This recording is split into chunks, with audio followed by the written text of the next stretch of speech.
Bu hozir skidkada narxi 199 ming ekan.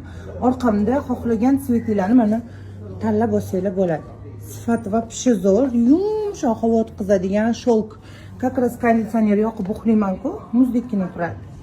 Atlasvik yomiyman, allergiyam bor deydiganlar uchun mana bunaqa yumshoq hidi 275 mingdan sotilgan pijamalar mandomdan kelsanglar shunaqa zo'r skidka qilib berishadi. 20% sizlarga 240 mingdan tushadi. Qizlar, buni har xil rasvetkalari bor. Qaranglar, shunaqa yumshoq va pishi zo'r. Seriy, rozovoy, oq, qizil, bordoviy hamma svetdan topsanglar bo'ladi. Trenddagi o'zingizlarning rangingizga mos tushadigan, spalniyalarga mos tushadigan svetidan bemalol olsanglar bo'ladi. Men buni oq svetidan oldim. Men pijamani ham o'zimga oldim. Xudo xohlasa niyat qildim, raddomda qizimni tug'ganimda mashina kiyib olaman. Mana. Sahraniyniga yotganlarda ham вообще chiroyli turadi. Buni ham o'zimga oldim. 330 mingdan sotilgan